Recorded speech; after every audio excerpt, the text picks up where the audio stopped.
amigos, boa noite a todos. Está no ar o nosso Connect Sport dessa quarta-feira. Quartou na melhor companhia que é a sua. Estamos aqui diretamente dos estúdios da Connect Brasil TV, trazendo o que há de melhor do mundo esportivo para vocês na edição dessa quarta-feira. Seja muito bem-vindo para vocês que estão nos acompanhando pelo YouTube, Facebook, Twitch da Connect Brasil TV. É uma honra imensa ter a sua companhia e vamos juntos trazendo aqui diretamente dos nossos estúdios a melhor informação do mundo esportivo para vocês que nos acompanham. Hoje eu vou fazer um programa sozinho, mas fazendo aquela tabelinha entre eu e você, trazendo o que há de melhor do mundo do esporte para vocês que nos acompanham. E na edição dessa quarta-feira a gente tem muito assunto para abordarmos no programa de hoje. Vamos começar falando da semifinal da Copa Libertadores, a grande classificação do Atlético Mineiro diante do River Plate no Estádio Monumental de Nunes. Temos que falar também do Campeonato Brasileiro Série A, um jogo que está acontecendo entre Internacional e Flamengo, trazendo também um panorama da vitória do Corinthians e do Vasco da Gama na rodada. Vamos destacar também a nossa seleção brasileira feminina que venceu aí a seleção da Colômbia nesses testes preparatórios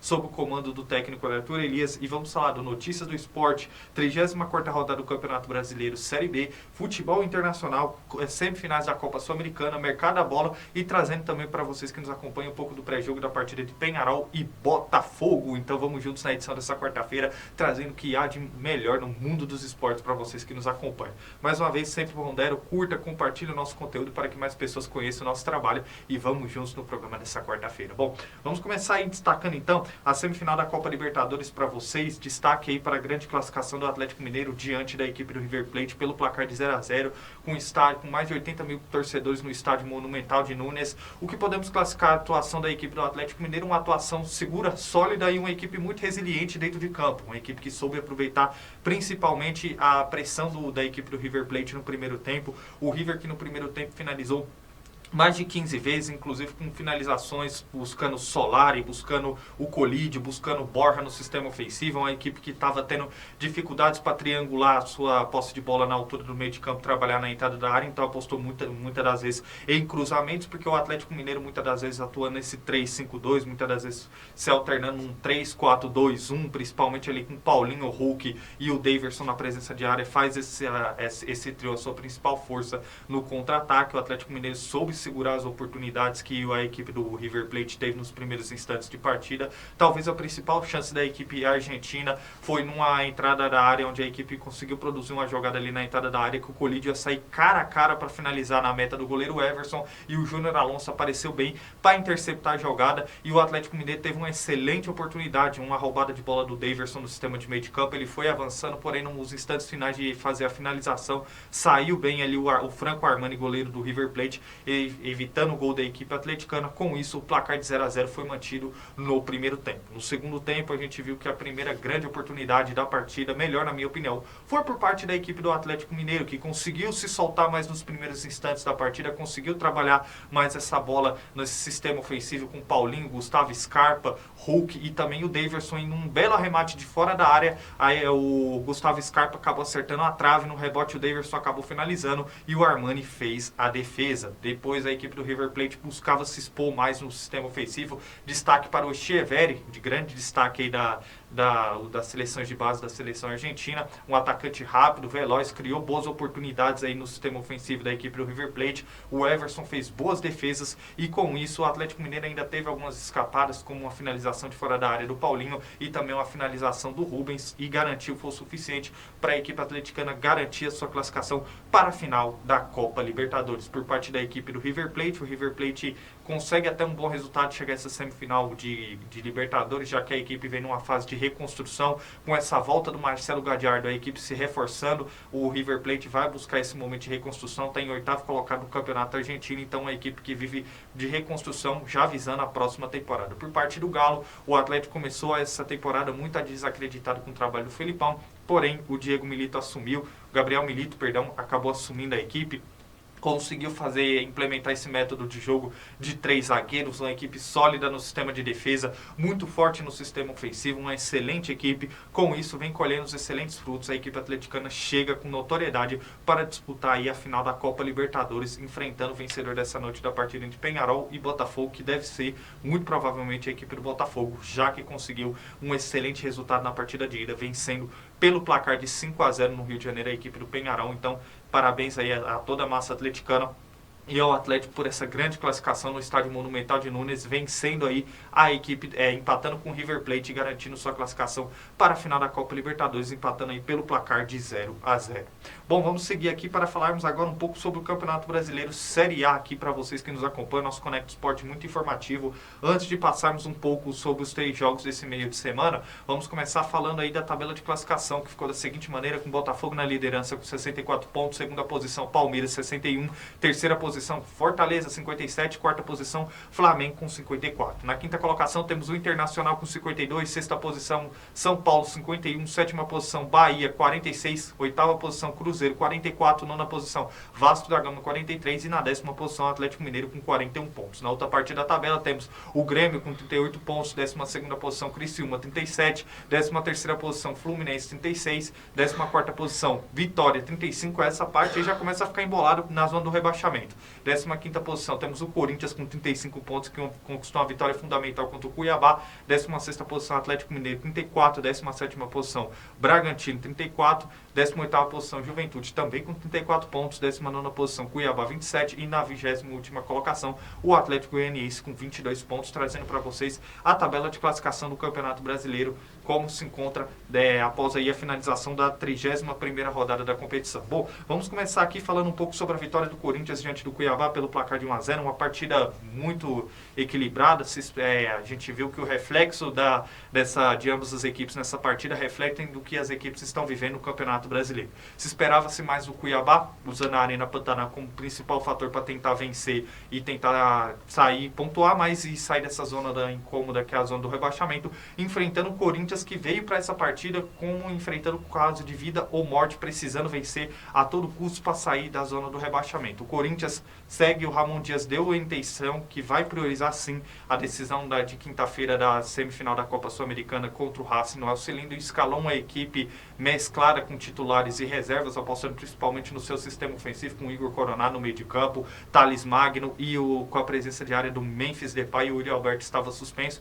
foi desfalque para a equipe nessa partida. Uma partida muito equilibrada, com o Cuiabá apostando principalmente nas exploradas ofensivas com os chutes de fora da área, tendo muita dificuldade para fazer triangulações e chegar na meta do goleiro Hugo Souza. Teve até uma oportunidade que estava em posição de impedimento, a finalização de maneira lateral ali do Isidro Pita, que o goleiro Hugo acabou fazendo a defesa. Depois teve um arremate fora da área do Gustavo Sauer e uma outra finalização ali do Isidro Pita, que o goleiro Hugo conseguiu fazer a defesa. Já o Corinthians não conseguia também criar boas oportunidades, até que num lançamento do Félix Torres, a bola acabou sobrando para o Thales Magno. Ele tentou fazer uma jogada individual dentro da área, o zagueiro Marlon, defensor do Cuiabá, acabou pisando o pé dele, e o árbitro da partida marcou pênalti, convertido por Memphis Depay, e marcando o gol da equipe do Corinthians pelo placar de 1-0. No segundo tempo, ambas as equipes voltaram da mesma maneira que o primeiro tempo, um jogo muito sonolento, muito equilibrado.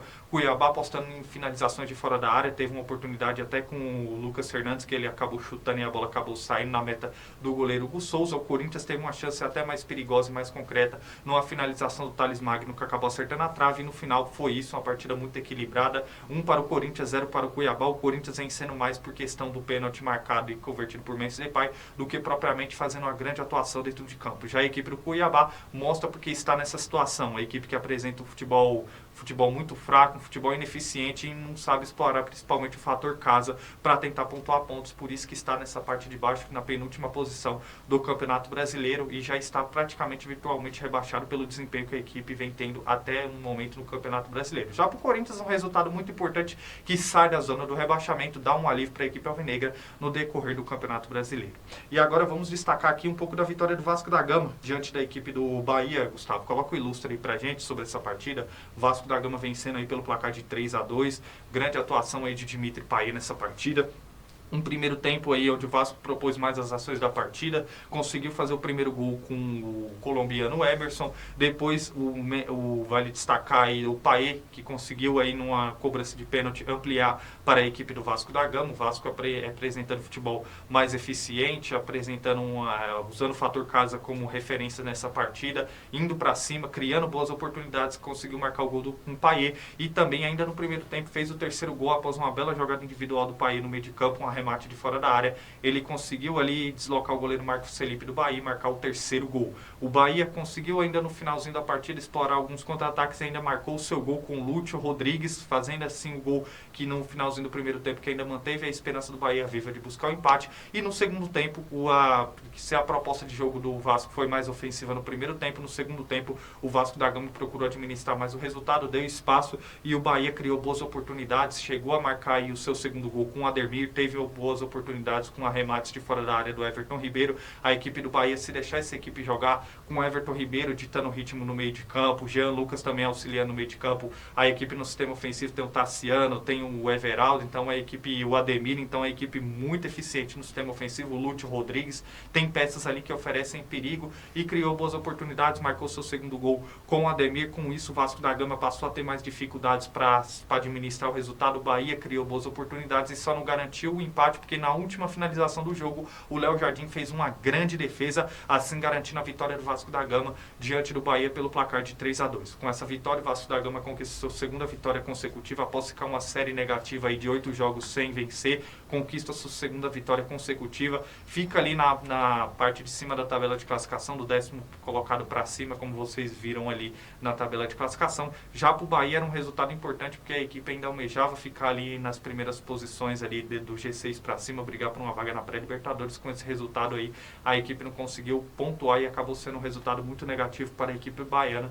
Vitória importante do Vasco aí pelo placar de 3-2. Bom, vamos falar agora um pouco, trazendo para vocês os destaques da partida entre Internacional e Flamengo, partida que acontece no estádio Beira-Rio, simultaneamente ao nosso programa, está 0-0, vamos falar um pouco sobre essa partida para vocês. Pode colocar aí o ilustre, Gustavo, porque é uma partida de duas equipes que venceram na última rodada do Campeonato Brasileiro. Internacional que vem de vitória diante do Atlético por 3-1, 11 jogos sem perder, dessa série invicta de 11 jogos são 8 vitórias, enfrentando o Flamengo, que vem de vitória na última rodada do Campeonato Brasileiro em casa, vencendo aí a equipe do Juventude por 4-2. Duas equipes que passaram por momentos de muita inconstância aí nos últimos tempos. Um Flamengo que se esperava muito mais do trabalho do técnico Tite, acabou sendo até eliminado da Copa Libertadores, ele sendo eliminado pelo Peñarol. Com isso o Tite saiu, assumiu o Felipe Luiz e a gente já viu o Felipe Luiz nesses poucos partidas frente ao Flamengo, já implementando um panorama tático completamente diferente. É um Flamengo com mais intensidade, um Flamengo com mais garra, um Flamengo com mais solidez defensiva e criando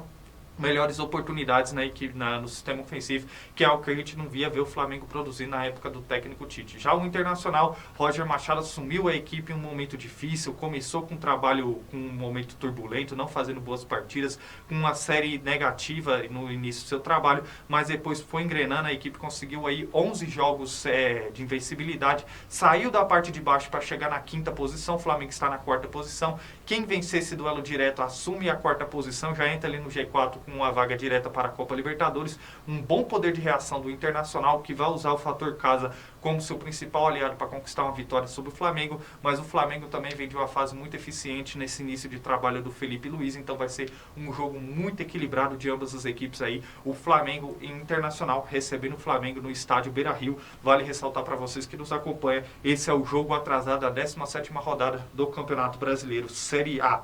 Bom, agora vamos migrar um pouco da Série A do futebol masculino para falarmos um pouco mais sobre a seleção feminina. O Brasil, logo após as Olimpíadas, segue em alta nesse trabalho do Arthur Elias, vem fazendo amistosos preparatórios aí, já preparando a seleção para a disputa da próxima Copa América. Vale destacar que o Brasil fez dois amistosos aí contra a seleção da Colômbia no estádio de Cariacica, no Espírito Santo. A primeira partida foi terminou empatada pelo placar de 1-1 e ontem o Brasil venceu aí pelo placar de 3-1 a seleção da Colômbia. Um primeiro tempo onde o Brasil teve amplo domínio de jogo, inclusive saiu na frente com uns 2 gols aí de Isa Haas e também da Gil Queiroz, que volta a atuar pela seleção.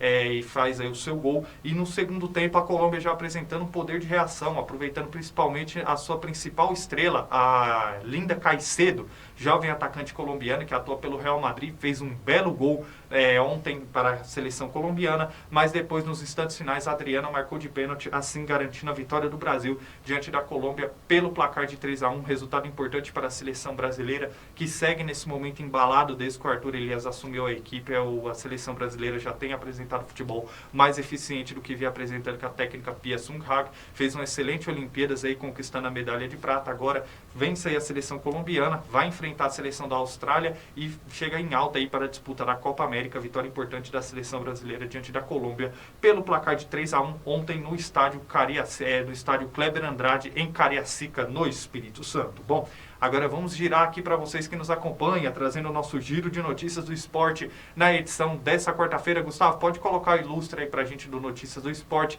onde em cada programa trazemos notícias pertinentes do mundo esportivo para vocês. E vamos começar falando dessa questão do Botafogo enfrentando o Peñarol, porque isso aí já tem gerado esse conflito aí nos bastidores desse jogo. Torcedores do Botafogo conversou com o portal GE da Globo e relataram que eles já estão na capital uruguaia, e eles relataram provocações, ataques racistas e até ameaças de morte dos torcedores do Peñarol. Isso acabou gerando ali um conflito. Quem não lembra, na última quarta-feira, na praia de Copacabana, torcedores do Peñarol foram detidos por questão de vandalismos na praia. Com isso, mais de 200 torcedores foram presos. Vale ressaltar que o Peñarol disse que para essa partida de volta não teria segurança suficiente para receber os torcedores do Botafogo. Ameaçou fazer a partida com torcida única, e com isso a Conmebol enviou um documento para a Associação Uruguaia de Futebol pedindo que o Ministério do Interior e o Peñarol garantam a presença de torcedores do Botafogo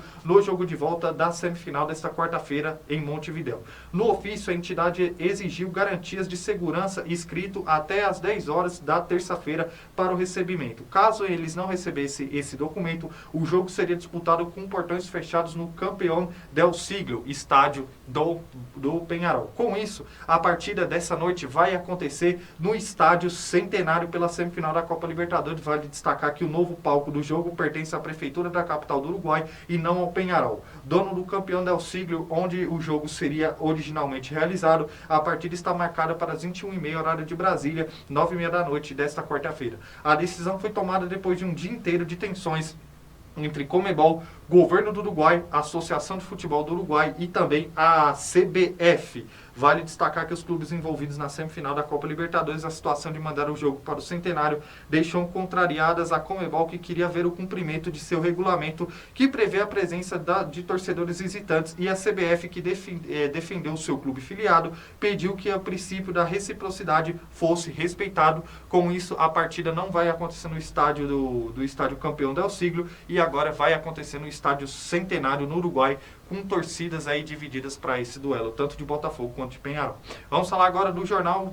O Jornal de Valência provoca Vini Júnior por perca da bola de ouro às vésperas do duelo contra o Real Madrid. O brasileiro retorna neste sábado ao Mestalla, onde foi vítima de racismo. O adversário do Real Madrid é o lanterna da La Liga e não vence há mais de um mês. Dessa vez, o ataque da imprensa ao brasileiro local começou antes do jogo, com a vitória do Rodri na bola de ouro. O Super Deporte provocou o camisa 7 do Real Madrid com a frase Vini, vidi, vici, a expressão em latim que significa vim, vi e venci. No texto original, o certo seria Vini, mas o jornal optou por usar o nome do jogador brasileiro para acabar fazendo essa provocação. E vamos falar de uma cena lamentável. O esporte da Itália está em luto. Nessa terça-feira, o Ministério da Defesa do país anunciou a morte da esquiadora Matilde Lorenzi, de apenas 19 anos. A atleta da equipe do exército italiano sofreu uma queda durante um treino na pista Van Senalis na segunda-feira. A promessa do esqui alpino recebeu atendimento médico em um hospital de Bolzano, na Itália, mas faleceu nessa terça-feira em decorrência do acidente. A Federação Italiana de Esportes de Inverno está em luto e expressa suas condolências à família, amigos e familiares que amavam a Matilde e sempre se lembrarão dela, afirmou o comunicado da entidade responsável pelos esportes de inverno da Itália. E falando das fortes chuvas que atingiram a ilha de Mallorca, na Espanha, causaram estragos na academia de tênis de Rafael Nadal. As quadras do complexo esportivo da cidade de Manacor foram inundadas. Ele disse a seguinte declaração em suas redes sociais, abre aspas, muito obrigado a todos pelas mensagens de amor e depois da enorme chuva, o importante é que estejamos todos bem e trabalhando para recuperarmos a vida normal na academia o mais rápido possível. Obrigado aos bombeiros de Mallorca e às grandes equipes de manutenção por seus esforços, fecha aspas, postou a página da academia Rafa Nadal nas redes sociais. Ainda falando de tênis, vamos falar de Jack Sinner, que está fora do Masters 1000 de Paris. Nesta terça-feira, o atual número 1 do mundo anunciou a desistência do torneio por causa de um vírus. O italiano revelou que não está preparado para competir e optou pela recuperação total, de olho nas últimas competições da temporada, o ATP Finals e a Copa Davis. E falando agora no caso fatídico de torcedores do River Plate, que foram flagrados fazendo gestos racistas em direção à torcida do Atlético Mineiro. As imagens foram feitas dentro e fora do estádio e mostram os argentinos imitando macaco para os brasileiros. A primeira imagem foi filmada no caminho para o Estádio Monumental de Núñez. Torcedores do River que estão pelas ruas imitam macaco enquanto passavam um ônibus com atleticanos. No segundo vídeo, atleticanos são alvos das imitações dentro do estádio. Um ônibus com a torcida do Atlético Mineiro foi alvejado por pedras quando seguia para o local do jogo. Apesar de quebrarem o vidro do ônibus, os argentinos não feriram ninguém, graças a Deus. E vamos falar agora do Mundial de Clubes. O Al-Ahly do Egito venceu o Al-Ain dos Emirados Árabes na segunda fase dos playoffs da Copa dos playoffs de África, Ásia e Pacífico da Copa Intercontinental 2024, que substitui o Mundial de Clubes. O time egípcio se classifica para a semifinal do torneio, que substitui o antigo Mundial de Clubes da FIFA e é a terceira vez consecutiva que o Al-Ahly disputará a semifinal. Em 2022 foi derrotado para o Real Madrid por 4-1, em 2023 perdeu para o Fluminense por 2-0 e na próxima fase o time egípcio enfrentará quem levar a melhor do Derby das Américas entre Pachuca, atual campeão da CONCACAF, e quem vencer a Libertadores, podendo ter até um duelo brasileiro neste caso. E vamos falar agora do presidente da La Liga. Javier Tebas voltou a fazer duras críticas à ideia da FIFA de realizar um Super Mundial de Clubes no meio do ano que vem. O dirigente pontuou que a entidade vem tendo dificuldades para arrecadar fundos e cumprir as promessas relacionadas às quantias que seriam pagas aos gigantes europeus para participar do torneio, e chegou a colocar a realização do Mundial em dúvida. Vamos falar agora sobre o Mundial de Clubes, só que agora de vôlei. A edição deste ano do Mundial de Clubes de Vôlei Feminino ocorrerá em Guangzhou, na China, entre os dias 17 e 22 de dezembro. O local e as datas foram anunciadas pela Federação Internacional de Voleibol. O Brasil conta com 2 equipes entre as 8 participantes, o Praia Clube de Uberlândia e o Minas Tênis Clube de Belo Horizonte. Ambas buscam um título inédito. Maiores campeões do torneio, os times turcos Vankibank e Eksabasi, ambas as equipes, o Vandenbank com 4 títulos e o Eksabasi com 3, estão de fora da edição. Além do Brasil, a equipe da Itália conta com as equipes o Conegliano e o Vero Vôlei Milano. Os times estão divididos em dois grupos e os 2 melhores em cada chave se classificam às semifinais. O Minas está na chave A junto com o Vero Vôlei Milano, o Tianjin da China e o Zamalek do Egito. Na chave B temos aí o Praia Clube, o Conegliano, o Red Rockets do Japão e o Nenbin do Vietnã. Vamos falar agora do Valência. A Federação Espanhola confirmou que os confrontos entre Pala Escuela e Valência e Pontevedra e Levante, que seriam realizados nesta quarta-feira pela Copa do Rei, foram adiados. A cidade de Valência foi afetada por enchentes que deixaram 62 mortos na Espanha.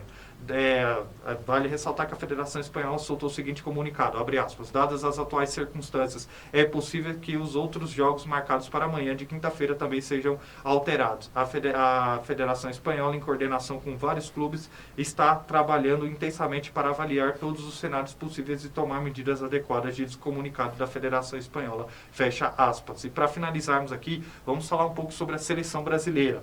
A boa notícia para o técnico Dorival Júnior da semana de convocação em fase final de recuperação de lesão muscular na coxa. Rodrigo já treina com bola no Real Madrid e o cenário é otimista para que ele possa participar das partidas contra a Venezuela e o Uruguai pelas eliminatórias sul-americanas. Depois de uma boa participação de Wanderson na data FIFA do jogo nessa da última data FIFA, quando foi titular na vitória sobre o Peru, Dorival Júnior dá indícios que segue de olho em novas opções para a lateral direita. E o nome de Dodô da Fiorentina é um dos nomes aí que aparece na pré-lista. Vale ressaltar que ele foi revelado pelo Coritiba e tem passagem por Shakhtar Donetsk e Vitória de Setúbal de Portugal. Vale destacar que o atleta está defendendo a Fiorentina e já são 80 partidas com a camisa da Viola. E para finalizarmos o nosso giro de notícias, vamos falar de Neymar. Ficou para 2025 o retorno de Neymar à seleção brasileira. Em consenso, o jogador e a comissão técnica decidiram que o craque não estará na convocação que será divulgada na próxima sexta-feira. para as partidas contra a Venezuela e Uruguai nas eliminatórias que encerram o calendário das eliminatórias sul-americanas da atual temporada. Em março de 2025, o dono da camisa 10 estará de volta. A CBF monitorou de perto o processo de recuperação de Neymar da cirurgia no ligamento cruzado anterior do joelho esquerdo há mais de um ano, realizada por Rodrigo Lasmar, chefe de departamento médico da entidade. Por mais que o jogador esteja totalmente recuperado, ficou decidido que os minutos necessários para entrar em forma serão jogados pelo Al Hilal. E para vocês que nos acompanham, esse então foi o nosso giro de notícias do esporte na edição dessa quarta-feira, seguindo o nosso Conect Sport, com muita informação para vocês que nos acompanham, para falarmos um pouco sobre a 34ª rodada do Campeonato Brasileiro Série B, trazendo aqui para vocês a tabela de classificação, só ressaltando aqui para vocês. Ô Gustavo, tem como só ampliar aqui, dar um zoom a mais pra gente poder, pra me enxergar com mais nitidez no meu monitor? É isso aí, agora sim. Na primeira colocação temos o Santos com 62 pontos, segunda colocação Novo Horizontino com 60 pontos, terceira posição Sport 59 pontos e na quarta posição Mirassol também com 59 pontos. Quinta colocação vem a equipe do Ceará com 54 pontos, na quinta colocação, vale ressaltar o Ceará com 54 pontos. Sexta posição, Vila Nova, 52. Sétima posição, Vila Nova com 52. Oitava posição, Goiás, 51. Nona colocação, Coritiba com 50 pontos. Décima colocação, Operário também com 50 pontos. Décima primeira posição, Avaí, 46 pontos. Décima segunda colocação, Amazonas também com 46 pontos. Décima terceira posição, Chapecoense, 40 pontos. Décima quarta posição, Paysandu com 40 pontos. Décima quinta posição, Botafogo de Ribeirão Preto com 39 pontos. Décima sexta posição, Ponte Preta com 38 pontos. E os quatro últimos colocados temos a 17ª posição CRB com 36, 18ª posição Ituano 34, 19ª posição Brusque 33 e na 20ª posição temos aí a equipe do Guarani com 31 pontos, trazendo para vocês aqui um pouco do panorama. Pode colocar o ilustre agora, Gustavo, dos jogos da Série B, para a gente trazer aqui para quem nos acompanha um breve resumo da rodada dos jogos que complementaram aí a 34ª rodada da Série B. Destaque para a partida entre Coritiba e CRB. Coritiba começou atuando bem em sua casa, abriu o placar aí com Matheus Friso, poderia ampliar num pênalti que o Júnior Brumado acabou perdendo. O CRB nos instantes finais ainda do primeiro tempo conseguiu marcar o gol de empate e o Coritiba só foi garantir o gol da vitória nos acréscimos. Vitória importante aí do Coritiba diante do CRB por 2-1.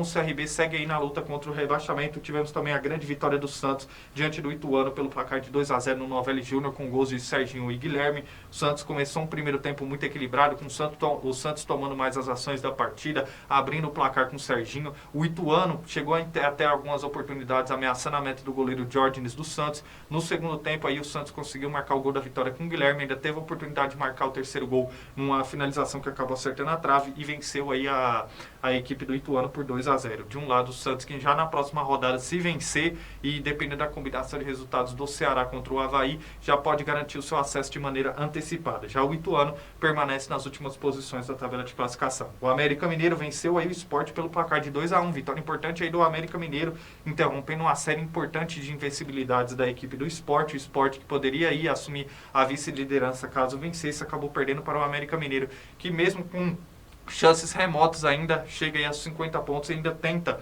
sonhar ainda com acesso, mas a situação fica bem difícil por parte do América Mineiro. E o Goiás, que venceu o Operário por 3-0 na Serrinha. O Goiás, que chega à sua terceira vitória consecutivas, fica ali naquele bolo ali da 7ª, 8ª posição, e ali também interrompe a série positiva de 5 jogos do Operário, que tinha de vencibilidade. O Operário acabou perdendo aí para o Goiás por 3-0. Chapecoense conquista um resultado importante ali na parte de baixo, vencendo o Brusque por 1-0. Tivemos também o Botafogo de Ribeirão Preto, que conquistou uma vitória também que dá um alívio para a equipe na tabela de classificação diante do Amazonas por 1-0. E o Novo Horizontino, que venceu o Guarani por 2-0. Novo Horizontino, que chega à segunda colocação com essa vitória, já está também praticamente perto de garantir o seu acesso à Série A. E o Guarani, que com essa derrota fica muito difícil para a equipe sair da zona do rebaixamento, e praticamente só um milagre evitaria aí o rebaixamento do Guarani para a terceira divisão, a Série B, com grandes jogos para vocês que nos acompanham aqui no Conect Sport. A gente sempre mantém você bem informado aí sobre a Série B.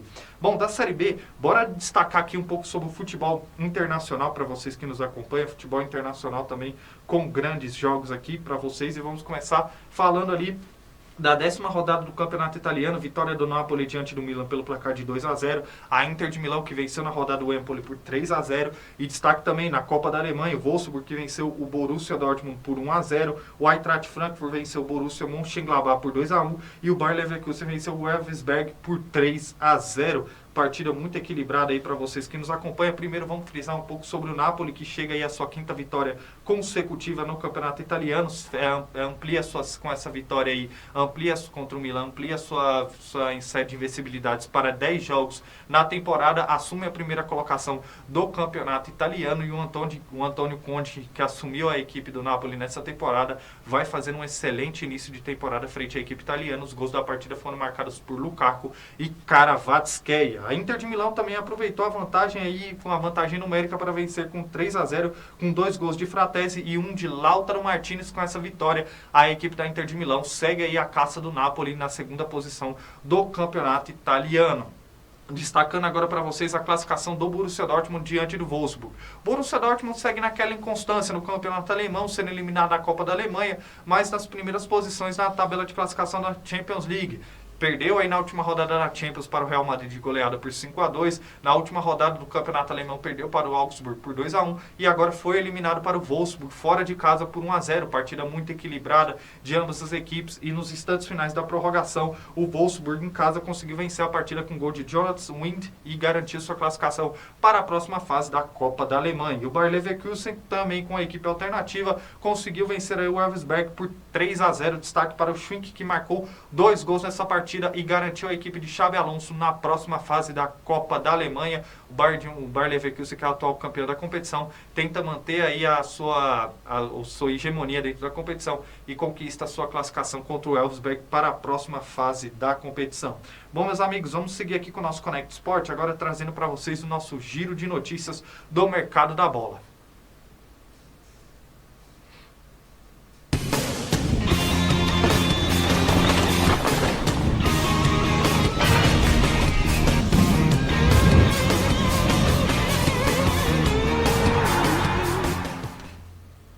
Bom, e vamos começar falando do Atlético Goianiense, que o próprio presidente da equipe, o Adson Batista, disse que o planejamento do Atlético Goianiense é para a disputa da 2ª divisão, praticamente já jogou a toalha e planeja a equipe goiana já para a próxima temporada para a disputa da Série B. O Atlético Goianiense anuncia a demissão do treinador Humberto Louser. Vale ressaltar que agora livre no mercado, Humberto Louser já foi contactado aí para ser recebendo proposta de sondagem para assumir o comando técnico da Ponte Preta. E seguindo falando aí de questão técnica, Maurício Barbieri é demitido do Juárez do México. A equipe está na penúltima posição na Liga Mexicana, com fraco desempenho na competição local. O técnico brasileiro Maurício Barbieri deixa a equipe do Juárez do México. Lyon, time gerido por John Textor, tem interesse na contratação do atacante Ryan do Vasco da Gama. E o Newcastle da Inglaterra tem interesse no atacante William Gomes, de 18 anos, do São Paulo. Segundo o jornalista NBIS, o Corinthians manifesta interesse no atacante Yannick Bolazier do Criciúma. A gente trouxe no Connect Sport segunda-feira no mercado da bola que clubes como Sport, Novo Horizontino, Goiás, Grêmio, Cruzeiro tinha interesse aí no Bolazier. Agora o Bolazier também desperta interesse aí da equipe do Corinthians. E segundo o portal Talk Sports, Flamengo manifesta interesse no atacante Antony do Manchester United. O Antony não faz parte dos planos do Manchester United, deve ser negociado ou de maneira definitiva ou por empréstimo em janeiro. Com isso, o Flamengo surge aí como provável destino aí do atacante brasileiro. E a Fiorentina da Itália manifesta interesse no meio-campista Juliano Galopo do São Paulo. Red Bull Bragantino demonstra interesse em contratar o zagueiro Patrick, destaque do Novo Horizontino na Série B. E o Atlanta United faz sondagem pelo atacante Miguel Borja do River Plate. Bahia faz sondagens pelo atacante argentino Tomás Pochettino, destaque do Fortaleza. E falando agora do Joinville, que anuncia a contratação do treinador Emerson Maria, que assume o lugar de Ney Franco. Ainda falando de treinadores, Santo André anuncia a contratação do treinador Gilson Kleina e o Panathinaikos da Grécia anuncia a demissão do treinador uruguaio Diego Alonso, ex-seleção uruguaia, e também Sevilha da Espanha. E para encerrar o nosso giro de notícias de hoje, Randal Kolo Muani, atacante francês do PSG, deve deixar o clube na janela de janeiro de 2025. Para vocês que nos acompanham, esse foi aí o nosso giro de notícias do mercado da bola na edição dessa quarta-feira.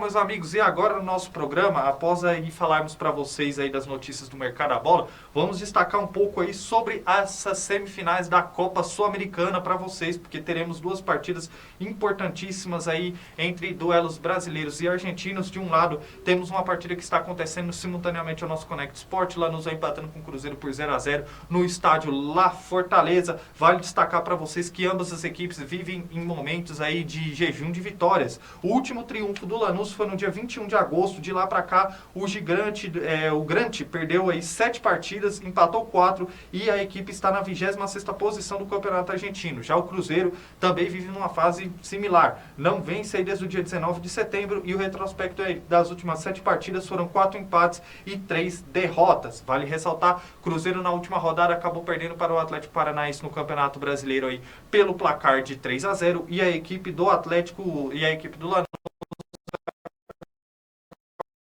perdendo para o Atlético. Ricardo Zelinski, que inclusive poupou o time, colocou um time alternativo para esse jogo, apostando todas as suas fichas nessa partida contra a equipe do Cruzeiro. De um lado temos a equipe do Lanús, que vai tentar aproveitar o fator casa, o estádio La Fortaleza, para tentar garantir classificação para a próxima fase da Copa Sul-Americana, enfrentando aí o Cruzeiro, já que no primeiro jogo a equipe do Lanús fez um excelente resultado enfrentando o Cruzeiro. Jogar no Mineirão é difícil, a gente sabe, o Cruzeiro saiu na frente com um gol de Caio Jorge e a equipe do Lanús conseguiu um gol numa jogada aérea, garantindo um empate e levando a decisão para lá Fortaleza. Para a equipe argentina foi um excelente resultado já para o Cruzeiro, deixou a desejar pelo desempenho que a equipe vem tendo nas últimas partidas e pela maneira como estava atuando contra a equipe do Lanús na partida de ida, vencendo.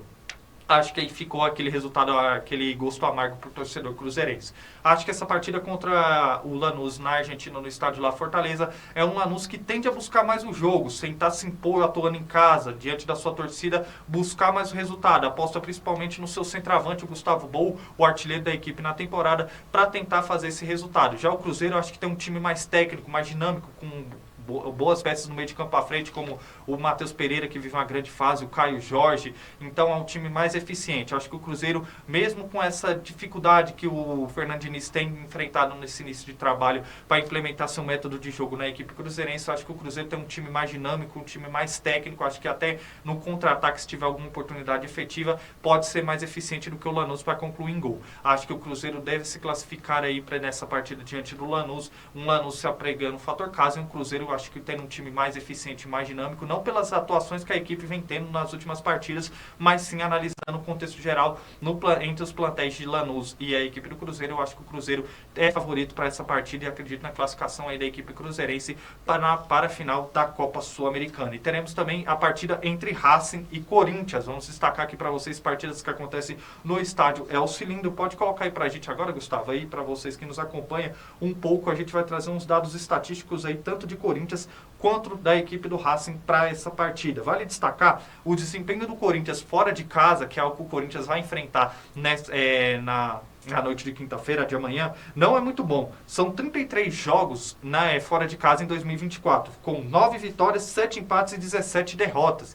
O desempenho do Corinthians não é muito bom fora de casa, a equipe vive um momento de inconstância na temporada. Já o Racing vive um momento diferente. Vale destacar também que o Lanús está na 26ª posição do Campeonato Argentino local. A equipe do Racing está nas primeiras colocações. Na última rodada acabou colocando um time alternativo e acabou saindo derrotado para o Banfield pelo placar de 2-1. Um jogo na primeira partida na Neoquímica Arena muito equilibrado. A equipe do Racing fez uma partida muito estratégica, explorando o contra-ataque, saiu na frente com um gol de Sala. O Corinthians até buscou um empate à virada com os 2 gols de Yuri Alberto, porém o lateral aí é da equipe do Racing, lateral uruguaio, numa bela jogada individual, num belo chute fora da área, garantiu o empate ainda da equipe argentina.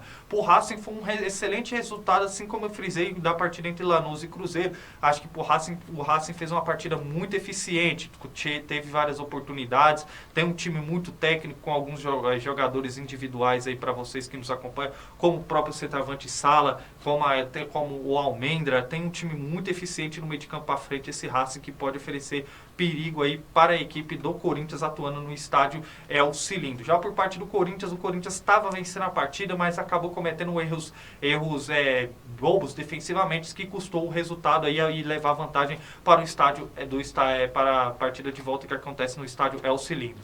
Já vale ressaltar que a equipe do Racing usa o estádio El Cilindro como seu principal fator para essa partida. O desempenho da equipe fora de casa também não é muito bom, mas dentro de casa a equipe costuma oferecer muito trabalho aos seus adversários. É um jogo muito em aberto.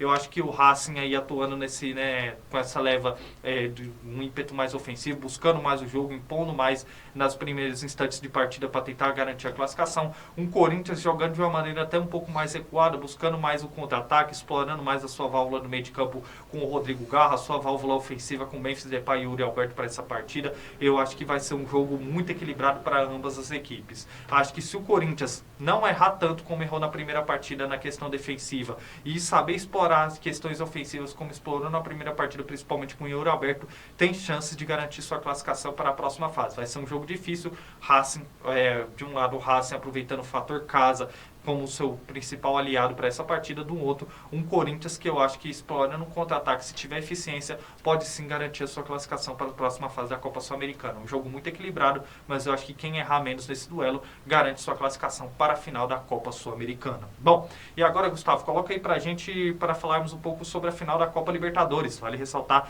partida que acontece no Estádio Centenário, partida já movimentada ali em bastidores e dentro de campo aí, a equipe do Peñarol precisa fazer aí vencer por 5 gols de diferença para levar a decisão por pênaltis e 6 gols de diferença para garantir a classificação direta. Jogo muito difícil, já que a equipe do Peñarol só conseguiu aplicar uma goleada de 5-0 uma vez nessa temporada, numa partida válida pelo Campeonato Uruguaio. Botafogo acho que tem peças individuais melhores do que a equipe do Peñarol. Peñarol deve jogar nesse 4-2-3-1, principalmente explorando a sua válvula de escape, o Silveira como centroavante e o Léo Fernandes com chutes de fora da área, encostando mais no Silveira para tentar puxar o contra-ataque.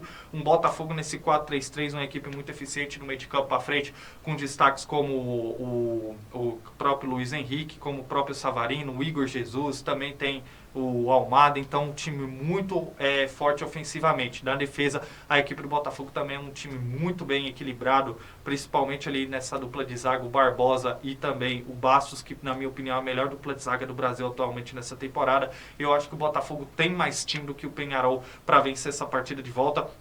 Já está classificado não só pelo desempenho que teve no Rio de Janeiro, mas eu acho porque tem um time mais eficiente do que o Peñarol. Acho que o Peñarol tende a explorar mais o contra-ataque atuando no Uruguai, tende a propor mais o jogo, e com isso o Botafogo pode explorar os espaços que vai ter ao seu alcance nos contra-ataques. E tendo essas peças, esses destaques individuais no sistema ofensivo, na minha opinião, o Botafogo é mais do que favorito a vencer essa partida de hoje e carimbar sua classificação mais contundente para a final da Copa Libertadores aí nesse jogo entre Peñarol enfrentando aí a equipe do Botafogo. Acho que o Botafogo é pleno favorito a vencer esse jogo contra o Peñarol e garantir sua classificação mais tranquila para a final da Copa Libertadores, para saber quem enfrentará o Atlético Mineiro.